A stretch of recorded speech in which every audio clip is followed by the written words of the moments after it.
नमस्कार, आप देख रहे हैं सुदर्शन न्यूज और मैं हूं आपके साथ अमित शर्मा। शाम के 6 बज चुके हैं और वक्त हो चुका है रण क्षेत्र का, जिसमें आज हम बात करेंगे राजस्थान विधानसभा चुनाव की। राजस्थान में कल यानी 25 नवंबर को प्रदेश की 199 सीटों पर वोट डाले जाएंगे, जिसके लिए कांग्रेस और बीजेपी ने जमकर प्रचार किया। इस दौरान दोनों ही पार्टियों के बड़े नेताओं ने जमकर रैलियां भी की और अपनी जनसभाओं में अपने अपने वादों के पिटारे जनता के सामने खोले। जहां बीजेपी की ओर से प्रधानमंत्री नरेंद्र मोदी ने मोर्चा संभाला, तो वहीं कांग्रेस की ओर से मुख्यमंत्री अशोक गहलोत मैदान में डटे रहे और दोनों तरफ से कई अहम मुद्दों को उठाया गया। इन दावों और वादों के बीच अब बारी है जनता की। अशोक गहलोत ने दावा किया है कि इस बार राजस्थान की जनता एक बार फिर कांग्रेस को सत्ता में लाएगी और इसके जवाब में प्रधानमंत्री नरेंद्र मोदी ने एक जनसभा में भविष्यवाणी करते हुए कह डाला कि अशोक गहलोत अब कभी राजस्थान के मुख्यमंत्री नहीं बनेंगे। खैर, ये दावे हैं और दावों का क्या, क्योंकि लोकतंत्र में जनता ही जनार्दन होती है। ऐसे में सवाल यह है कि क्या इस बार पीएम की भविष्यवाणी सच होगी या गहलोत का दावा ठीक निकलेगा। और सबसे बड़ा सवाल यह कि राजस्थान में इस बार राज बदलेगा या फिर रिवाज। चर्चा इसी को लेकर करेंगे, लेकिन पहले एक रिपोर्ट आपको हम दिखाते हैं, देखिए जरा।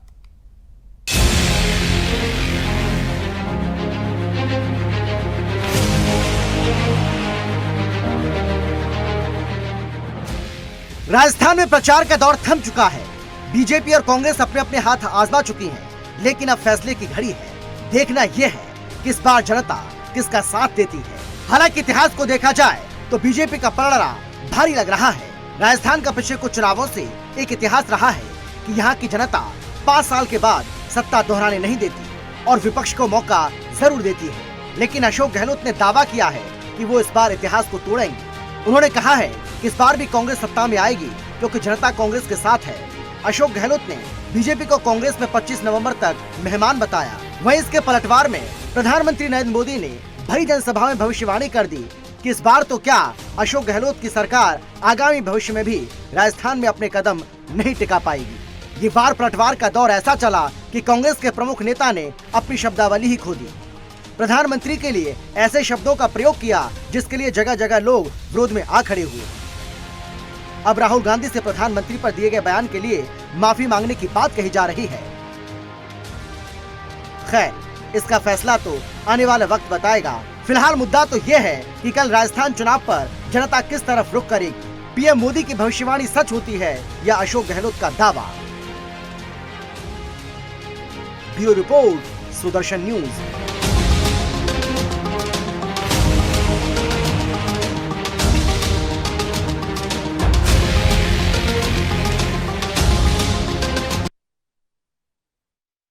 तो आज चर्चा राजस्थान विधानसभा चुनाव को लेकर ही करेंगे, क्योंकि कल वोट डाले जाने हैं। लेकिन उसके पहले जो चुनाव प्रचार हुआ है उसमें किस तरीके से वार और पलटवार का सिलसिला चला, किस तरीके से एक दूसरे पर आरोप प्रत्यारोप लगाए गए और इसके अलावा वादे और दावे किए गए। पीएम मोदी ने क्या कुछ कहा, सीएम योगी ने क्या कुछ कहा, राहुल गांधी ने क्या कुछ कहा और कांग्रेस पार्टी के राष्ट्रीय अध्यक्ष मल्लिकार्जुन खड़गे ने क्या कुछ कहा, कांग्रेस पार्टी के और जो तमाम नेता हैं उन्होंने क्या कुछ कहा, जरा सुन लीजिए आप। हाँ, बहनें बेटियां बलात्कार के, रेप के झूठे मामले दर्ज कराती। क्या भारत की कोई भी बेटी, राजस्थान छोड़ दीजिए, क्या कभी भी पुलिस थाने में जाकर के अपने चरित्र पर झूठे आरोप लगाने का काम क्या कभी कर सकती है? अरे मेरा देश तो ऐसा है, चरित्र के लिए जौहर करने के लिए निकल पड़ने की माता बहनों की। कांग्रेस कहती है, कांग्रेस के नेता कहते हैं कि देश के संसाधनों पर अधिकार मुसलमानों का है, और मोदी जी कहते हैं नहीं नहीं, देश के संसाधनों पर पहला अधिकार गरीब का है, किसान का है, नौजवान का है, महिलाओं का है। वे तुष्टीकरण की राजनीति करते हैं। प्रधानमंत्री मोदी जी सबका साथ और सबके विकास की बात करते हैं। टीवी किसका है? आपका है क्या? जनता का है क्या?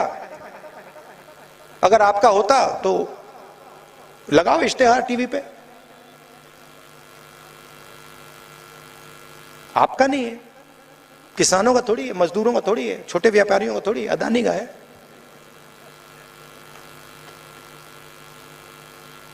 तो अदानी जी को पैसा देते हैं, एयरपोर्ट देते हैं, पोर्ट देते हैं, सड़कें देते हैं, सीमेंट के प्लांट देते हैं, कानून बनाते हैं उनके लिए, नोटबंदी करते हैं, और अदानी जी नरेंद्र मोदी जी को 24 घंटा टीवी पे बैठाते हैं। हम भारत माता की जय करते हैं, हम फ्री में आपको इलाज कराते हैं। वो कहते भारत माता की जय है और करते हैं अदानी जी की जय। मैं पूछना चाहता हूं कि जो भड़काने वाले लोग हैं उनकी पार्टी ने 22 बार फायरिंग करी थी, 22 फायरिंग हुई है उस वक्त में सोयला में हुई थी, टोंक में, गरसाना में हुई, प्रसाद में, गुजरों में हुई है। कुल 22 फायरिंग में 72 गुजर मारे गए थे, 72 गुजर मारे गए थे। 12 दिन लाशें पड़ी रही थी और उसके बाद सरकार बदल गई उनकी और मैं मुख्यमंत्री बना। मैंने उस वक्त भी कर्नल बैंसला साहब मेरे संपर्क में रहे, धरने दिए, फिर भी उन्होंने रेल पटरी में बैठ गए, सब कुछ किया उन्होंने। हमने प्यार से, भाईचारे, समझाई से उनको उठाया बार बार। हमने आरक्षण दिया, 1% फिर 5% दिया। आज सैकड़ों लोग आरएस बन रहे हैं, डॉक्टर बन रहे हैं उनके गुर्जर समाज के। और सबसे बड़ी बात है, फायरिंग में मारे गए 72 लोग। मेरे वक्त में फायरिंग छोड़ो, मैंने लाठीचार्ज तक नहीं होने दिया। तो राजस्थान के मुख्यमंत्री अशोक गहलोत को भी आप सुन रहे थे। अशोक गहलोत क्या कुछ कह रहे हैं और किस तरीके से प्रधानमंत्री नरेंद्र मोदी की चुटकी का वो जवाब दे रहे हैं, जिसमें उन्होंने सचिन पायलट के ऊपर चुटकी की और उन्होंने कहा कि न केवल सचिन पायलट का अपमान किया है कांग्रेस पार्टी ने, अशोक गहलोत ने, बल्कि गुर्जरों का अपमान किया है और गुर्जर समुदाय को कहीं ना कहीं अपने पाले में लाने की कोशिश में ये बयान दिया गया पीएम मोदी की ओर से और उसका यहां पर जवाब दिया गया है मुख्यमंत्री अशोक गहलोत की तरफ से। चर्चा इसी को लेकर करेंगे। हमारे साथ बीजेपी की ओर से अटल खंडेलवाल जी हैं, बहुत स्वागत है सर आपका। कांग्रेस पार्टी की ओर से कांग्रेस के प्रवक्ता संतोष त्यागी जी हमारे साथ हैं और इसके अलावा पॉलिटिकल एक्सपर्ट के तौर पर डॉक्टर अविनाश शर्मा जी हमारे साथ जुड़ गए। आप तीनों का बहुत बहुत स्वागत है। लेकिन सबसे पहले मैं संतोष जी आपके पास आना चाहता हूं, क्योंकि आपकी ओर से, कांग्रेस पार्टी की ओर से, मुख्यमंत्री अशोक गहलोत की ओर से इस बात का दावा किया जा रहा है और बार बार आप ये कह रहे हैं कि इस बार राज नहीं बदलने वाला है, राज नहीं बदलेगा, राज जो है वो ज्यों का त्यों बना रहेगा। लेकिन बीजेपी ये कह रही है कि क्राइम, करप्शन, पेपर लीक, ये ऐसे मामले हैं, कन्हैया लाल, ये मामले ऐसे हैं जो आपकी पार्टी को सत्ता से बाहर हटाने में काम आने वाले हैं और आप किसी भी सूरत में अब सत्ता में नहीं रहने वाले हैं। बीजेपी आने वाली है और कांग्रेस जाने वाली है। संतोष जी।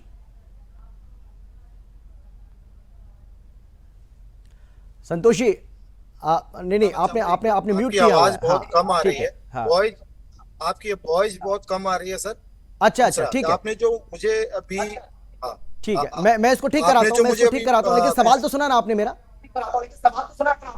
हाँ, सवाल सुना। अच्छा, जवाब दीजिए सर। हाँ, मैं जवाब आपको देना चाहता हूँ। अशोक गहलोत जी का आपने अभी बयान सुनाया, मोदी जी का भी सुनाया, राहुल गांधी जी का भी सुनाया। अशोक गहलोत जी ने 100% सही कहा है।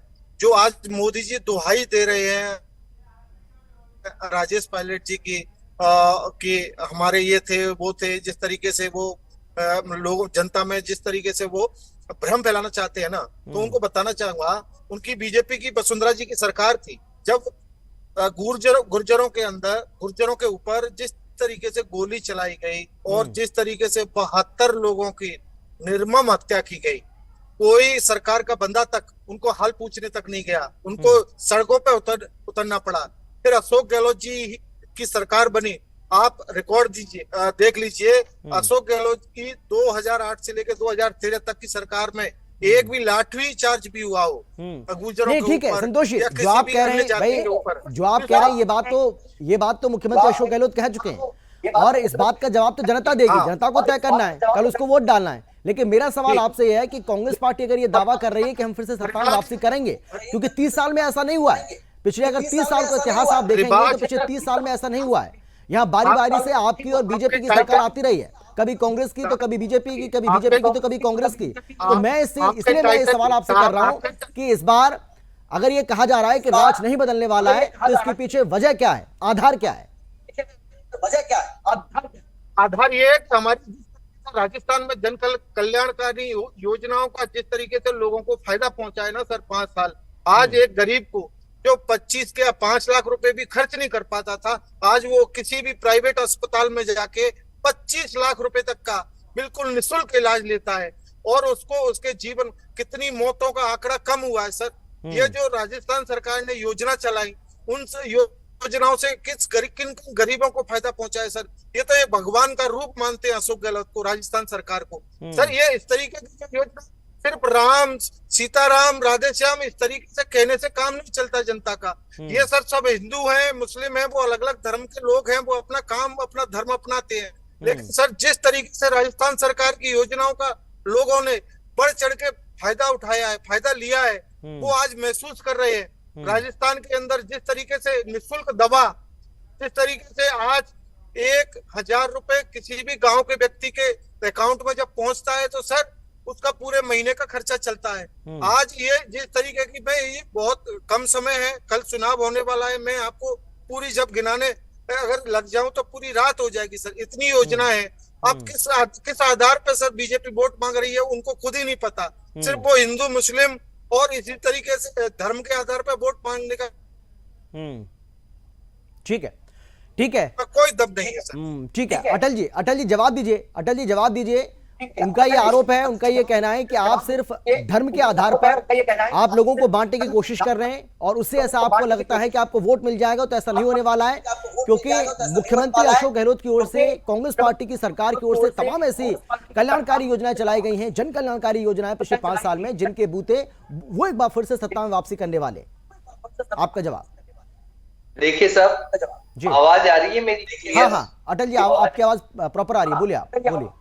देखिए, जो आप ये जन कल्याणकारी योजनाएं अशोक गहलोत जी की बता रहे हैं, वो टिकाऊ नहीं है, अस्थायी है, इसीलिए उन्हें जादूगर कहा गया है। मैं नहीं बता रहा, संतोष जी बता रहा। सुनिए, है ना, मैं मतलब संतोष जी को ही बता रहा हूँ कि उनके टाइम में महिला उत्पीड़न में नंबर 1 बन गया, करप्शन में नंबर 1 बन गया, लोगों की तिजोरियां भर गई। कौन से गरीबों की बात कर रहे हैं? इनके कांग्रेस के 53 साल अगर गिनोगे तो वहां पर गरीब गरीब का नारा देते रहे और गरीब गरीब ही रहा। आपको याद है अंबानी जी का वो गुरुभाई पिक्चर देखी थी? उसके अंदर एक छोटा सा वो था कि भी किस तरीके से ये लोग मैनिपुलेट करते थे, और उसमें हल्का सा दिखाया भी गया था। आज ये अडानी कर रहे हैं, तो भाई हम थोड़ी इटली से थोड़ी बिजनेसमैन, भारत के ही नौजवानों को बिजनेसमैन बना रहे हैं। 350 स्टार्टअप के आसपास होंगे 2009 में, आज 2013 तक, और आज देखोगे तो 90,000 स्टार्टअप हैं, 100 से ज्यादा यूनिकॉर्न है पूरे विश्व में भारत के। आप देखिए 100 से ज्यादा कंपनियां लिस्टेड है अमेरिका स्टॉक एक्सचेंज में, 4.5 करोड़ आवास है, 7.5 करोड़ कारें दौड़ती हैं, लोगों के पास कारें हैं, शिक्षा है। भारत का रक्षा क्षेत्र में जबरदस्त उत्थान हुआ है। ये सबको पता है कि अब हम बहुत सारी चीजें खुद ही बनाते हैं। इनफैक्ट अब तो फाइटर जेट भी हम बनाने शुरू कर दिया, प्रधानमंत्री जी ने ऐलान कर दिया। ये कैसे हो रहा है? भारत का इतना सम्मान पूरे विश्व में क्यों हो रहा है? इकोनॉमी में देखो तो 4 ट्रिलियन तो हो गया, 5 ट्रिलियन होते ही हम तीसरी सबसे बड़ी अर्थव्यवस्था हो जाएंगी। तो ये ऑटोमेटिक हो रहा है क्या? क्यों ऐसा 2009 तक क्यों नहीं हो पाया? इनके तो बड़े बड़े विद्वान थे ना। तो ये कह रहे हैं कि अब आ जाते हैं। देखिए आप, इन्होंने संतोष जी ने पहली बात, इनके गहलोत साहब क्या कह रहे हैं? अब जातियों में बांटने की, गुजरों की बात करेंगे, गुजरों को मीणाओं से भिड़ा देंगे, कहीं राजपूतों को जाटों से भिड़ा देंगे। इस तरीके से डिवाइड एंड रूल क्यों? कांग्रेस को हिसाब से तो आजादी तक ही रखा जाना था, लेकिन क्योंकि इस पार्टी के जो व्यक्ति थे जिसने इसको, वो अंग्रेज संस्थापक थे इसके, एओ ह्यूम, और गांधी जी ने तो कहा था, ये बहुत गांधी जी रट लगाते ना, गांधी जी ने कहा था कि कांग्रेस केवल आजादी तक रहेगी, उसके बाद अपनी अपनी पार्टियां बनाओ। लेकिन इन्होंने, क्योंकि सत्ता के लॉबी थे, इस कारण से इन्होंने भारत का भी डिवीजन होने दिया और कांग्रेस को जिंदा रखा। आज ही गांधी जी करते रहते हैं। गांधी जी का किया क्या? गांधी जी ने तो बोला था कि कांग्रेस आजादी तक ही है, लेकिन इन्होंने ऐसा नहीं किया। गरीबी की खूब नारे दिए। आप देखो क्या स्थिति रही। आज गरीब है क्यों? किसान इतना छोटा क्यों रह गया? किसानों को इतनी प्रॉब्लम क्यों है? क्यों लोग बेरोजगारी के आज भी धक्के खाते हैं? ये सारी इनकी समस्याएं हैं। भारत के अंदर जो नया नवाचार है वो हमारे प्रधानमंत्री मोदी जी करते हैं, इस कारण से भारत का उत्थान है। और ठीक है। देखिए ठीक है। अभी कल पता चल जाएगा कि किसको क्या होने जा रहा है और लोग किसकी गारंटी पर विश्वास करते हैं। ठीक है, ठीक है, मैं लौटूंगा आपके पास। हाँ जी, ठीक है अटल जी, मैं आपके पास आऊंगा। और अविनाश जी, अब मैं सीधे आप ही के पास आऊंगा। लेकिन तो कल यानी कि 25 नवंबर को राजस्थान में होने वाले विधानसभा चुनाव को लेकर कल इसके लिए वोट डाले जाएंगे, उसको लेकर हम लगातार चर्चा कर रहे हैं। और चर्चा इस बात को लेकर कर रहे हैं कि क्या राज बदलेगा या फिर रिवाज बदलेगा, क्योंकि कांग्रेस पार्टी का यह दावा है कि जो राज नहीं बदलने वाला है, यानी कि राज किसी भी सूरत में नहीं बदलेगा। और जो कांग्रेस पार्टी तो ये दावा कर रही है, लेकिन बीजेपी ये कह रही है कि जो रिवाज चलता आ रहा है वो रिवाज बरकरार रहेगा। यानी कि अगर कांग्रेस पार्टी ने 5 साल सत्ता में रही है तो अब बारी हमारी है, 5 साल अब हम सरकार चलाएंगे। अब किसके दावे में कितना दम है, यह अपने आप में एक अहम सवाल हो जाता है। इसी को लेकर लगातार हम चर्चा कर रहे हैं। डॉक्टर अविनाश शर्मा जी हमारे साथ हैं, जो कि पॉलिटिकल एक्सपर्ट हैं। डॉक्टर अविनाश जी, मैं अब आपके पास आना चाहता हूं। देखिए, कांग्रेस के अपने दावे हैं, बीजेपी के अपने दावे हैं, किस तरीके से चुनाव प्रचार हुआ, कौन कौन से मुद्दे उठाए गए, वो सब आप जानते हैं। अपने अपने दावे हैं और अपनी अपनी जीत का दावा भी है और अपने अपने वादे भी हैं। लेकिन इन सब के बीच, क्योंकि आपको राजस्थान के बारे में एक अच्छी जानकारी है, आप हमें बेहतर तरीके से बता सकते हैं कि किसके दावे में कितना दम आपको नजर आ रहा है। मैं आपको ये बताना चाहूंगा जी, जो राजस्थान में पिछले अगर आप 20 वर्षों का 25 वर्षों का अगर आप इतिहास उठा करके देखें तो कभी बीजेपी, फिर 5 साल कांग्रेस, फिर बीजेपी, फिर 5 साल कांग्रेस। इसके पीछे एक सबसे मोस्ट इंपोर्टेंट फैक्टर मैं जो मानता हूं, वो सबसे पहला फैक्टर ये है कि सरकार के खिलाफ कहीं ना कहीं एंटी इनकम टैक्सी का भी एक माहौल बना हुआ है राजस्थान में, पहली बात। दूसरी बात, क्योंकि इस बार भारतीय जनता पार्टी ने माननीय प्रधानमंत्री नरेंद्र मोदी जी के नेतृत्व में चुनाव लड़ने का फैसला किया, तो स्थानीय नेताओं का इसमें कोई ज्यादा बड़ा रोल था ही नहीं कि किसी चेहरे को फेस बना करके इन्होंने चुनाव में ये मैदान में नहीं उतरे। इन्होंने सिर्फ एक भारतीय जनता पार्टी ने मोदी जी को बना करके मैदान में आए। तो देश इसमें क्या क्या विकास हुए, देश इसमें क्या क्या रहा, तो उन सब चीजों को देखते हुए तो मेरा मानना यही है कि इस बार कांग्रेस की सरकार रिपीट नहीं होगी और ये राज ही बदलेगा, रिवाज नहीं बदलने वाला। यानी आप ये कह रहे हैं राज बदलेगा और रिवाज नहीं बदलने वाला है, रिवाज जो है वो बरकरार रहेगा। लेकिन बात यह ना कि अविनाश जी, हमने इस चुनाव में देखा है कि बीजेपी ने बिल्कुल साफ कर दिया था कि हमारा जो चेहरा है वो कमल का फूल है, और प्रधानमंत्री नरेंद्र मोदी चेहरा ही सब किस तरीके से उन्होंने सिंगल हैंडेडली पूरे इस चुनाव को संभाला है, किस तरीके से चुनाव प्रचार किया, आपने देखा होगा। लेकिन मेरा सवाल यह है आपसे कि एक तरफ अशोक गहलोत हैं और दूसरी तरफ है प्रधानमंत्री नरेंद्र मोदी। स्थानीय तौर पर अगर देखा जाए तो किसी भी नेता को बीजेपी की ओर से आगे नहीं किया गया, चाहे वसुंधरा राजे हो या कोई और बड़ा नेता हो। तो ये जो चुनाव है, ऐसा लग रहा है कि ये अशोक गहलोत बनाम पीएम मोदी हो गया है। आप मानते हैं ऐसा? जी, जहां तक अगर कांग्रेस की बात की जाए तो कांग्रेस ने भी अभी अपने मुख्यमंत्री का चेहरा घोषित नहीं किया है। अब देखिए, कांग्रेस ने भी अभी अपने मुख्यमंत्री का चेहरा घोषित नहीं किया गया है। और जो सचिन पायलट इनसे नाराज होकर के चल रहे थे, काफी लंबे समय से इनसे नाराज थे। और आज ही की मैं आपको एक ताजा घटना बताता हूँ कि खुद अशोक गहलोत जी ने, मुख्यमंत्री ने सचिन पायलट का एक वीडियो पोस्ट किया ट्विटर पे, समाजों को लेके और चुनाव को लेके एक अपील उन्होंने खुद अपने ट्विटर हैंडल से पोस्ट की। तो ये तो कांग्रेस ने भी नहीं किया।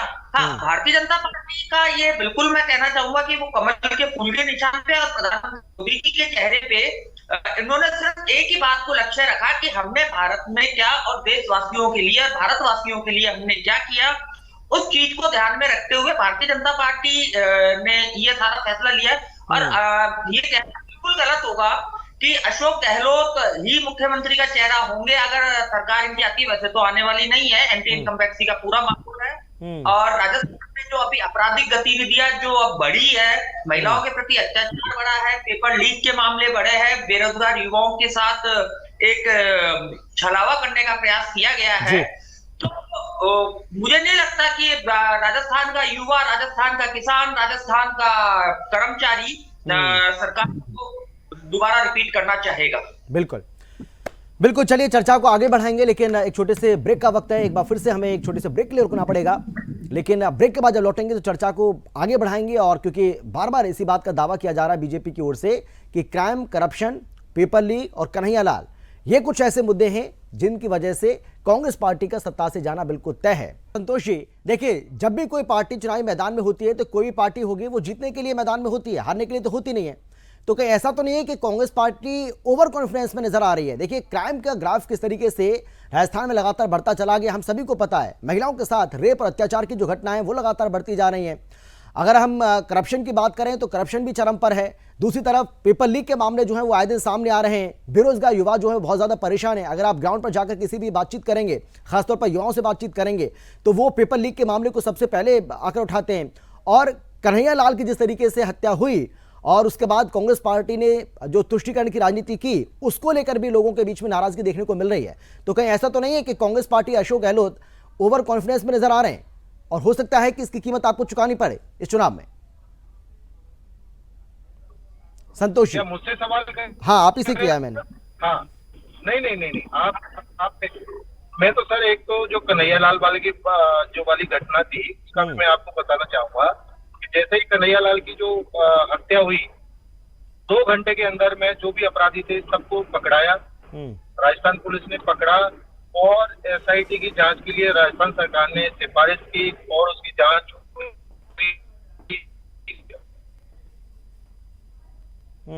निवेदन किया, लेटर बाकायदा राजस्थान सरकार की तरफ से गया है, जल्द से जल्द इस मैटर को सुलझाया जाए और जो दोषी है उनको फांसी की सजा दी जाए।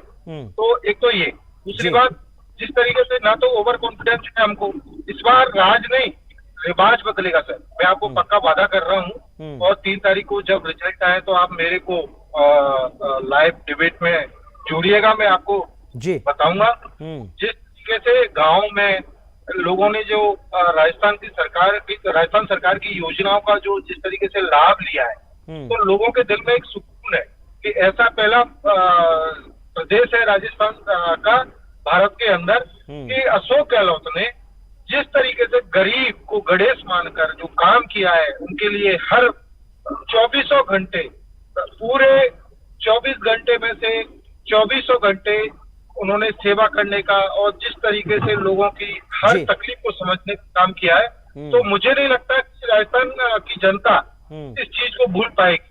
और जिस दूसरा जो विपक्ष बीजेपी के हैं, इनके पास में ना कोई चुनाव लड़ने का मुद्दा है, ना इनके पास में कोई योजना है। इनके 8 तो चेहरे घूम रहे हैं मुख्यमंत्री बनने के लिए, वो आपस में लड़ के एक दूसरे को हराने का प्रयास कर रहे हैं। नहीं, वो स्थिति तो आपके यहाँ भी है, वो स्थिति तो आपके यहाँ भी है। अगर वहां है तो यहाँ भी है।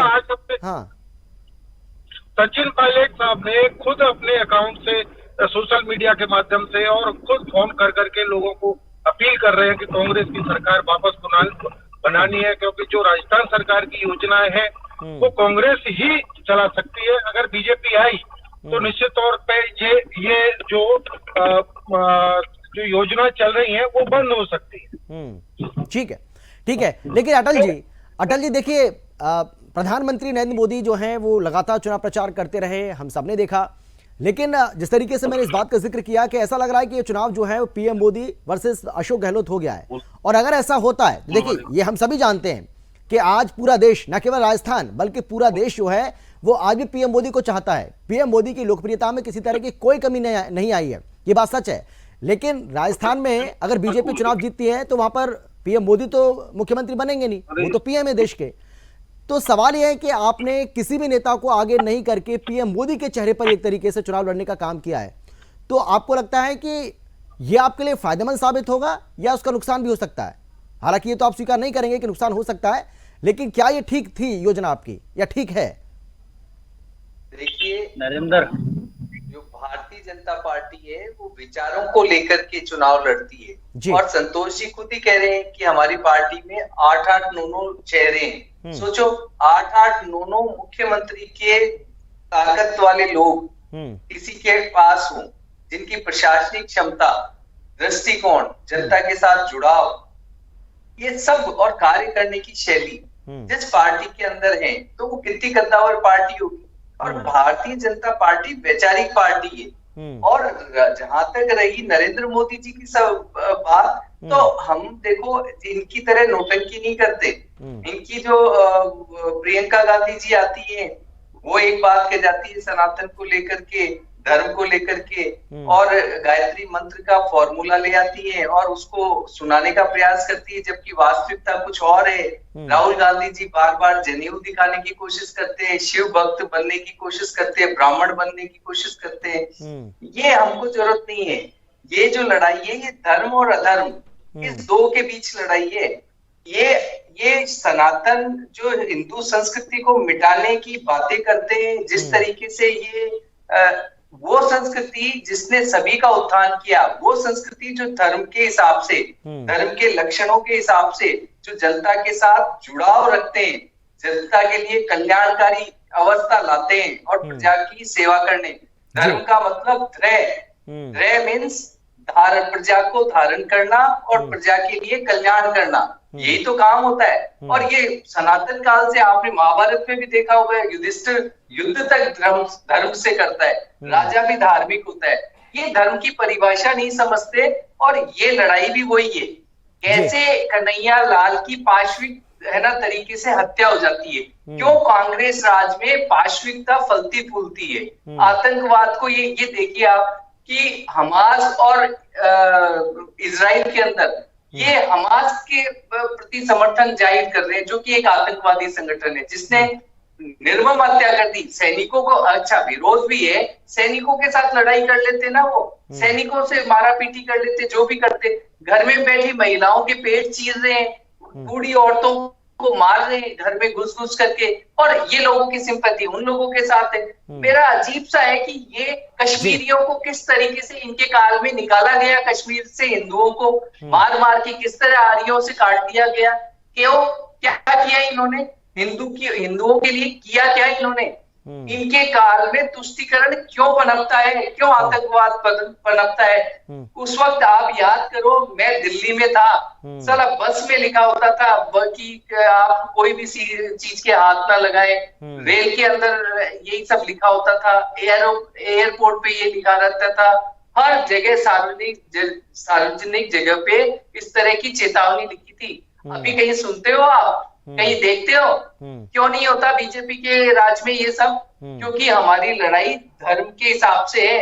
हम कहते हैं कि क्षमा, सहनशीलता, धैर्य, ये सब धर्म के लक्षण है। उस धर्म के साथ जुड़ो और उस संस्कृति को पनपते दो।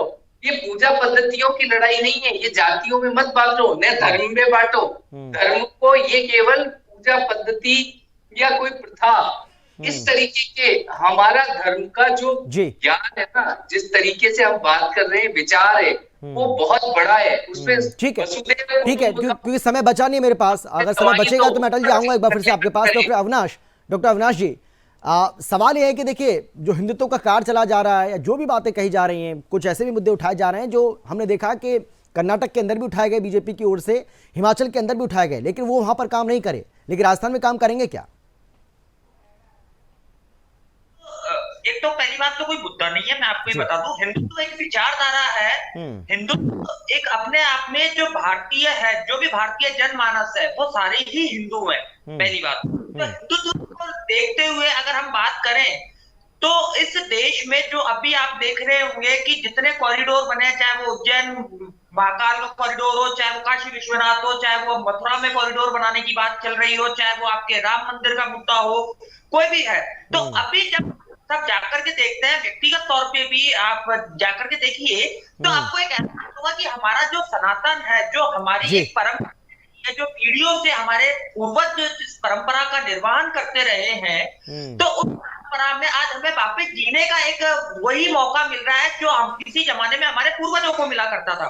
तो मैं आपको ये कहूंगा अमित जी कि ये एक सकारात्मकता, एक बहुत ही, इसको अगर आप कहें पॉजिटिवनेस है इसमें, और भारतीय जनता पार्टी को अगर ये इस मुद्दे पे है तो मैं निश्चित तौर पे कह सकता हूं कि भारतीय जनता पार्टी को इसका लाभ मिलेगा। जी ठीक है, जल्दी से संतोष जी, आवाज आ रही है आपको मेरी? 10 सेकंड में भी हाँ ठीक है, चलेगा। अटल जी आप बोलिए, अटल जी बोलिए, 10 सेकंड जल्दी से। देखिए, आखिरी कमेंट। ये जो कांग्रेस कह रही है ना कि रिवाज बदलेगा, राज नहीं बदलेगा, तो इसके लिए मैं 10 सेकंड में बोलता हूँ, मन के लड्डू फीके क्यों, और फीके नहीं तो थोड़े क्यों, बस ये समझ जाओ बात, कांग्रेस जाने वाली। बिल्कुल, कांग्रेस जाने वाली है, बीजेपी आने वाली है, यह दावा है बीजेपी का। बहुत धन्यवाद आप तीनों का मेरे साथ जुड़ने के लिए, चर्चा में शामिल होने के लिए। लेकिन हमें इंतजार करना पड़ेगा 3 दिसंबर का, क्योंकि 3 दिसंबर को ही चुनावी नतीजे हम सबके सामने होंगे और किसके दावे में है कितना दम और किसके दावों और वादों पर वहां की जनता ने कितना यकीन किया है, कितना एतबार किया है, इसके लिए 3 दिसंबर का इंतजार करते हैं, जब हम सबके सामने नतीजे होंगे और तब पता चलेगा कि किसके दावे पर वहां की जनता ने, यानी कि खास तौर पर राजस्थान की जनता ने बहुत ज्यादा भरोसा किया, यकीन किया है। फिलहाल इतना ही, लेकिन देश और दुनिया की बाकी खबरों के लिए आप देखते रहिए सुदर्शन न्यूज। नमस्कार।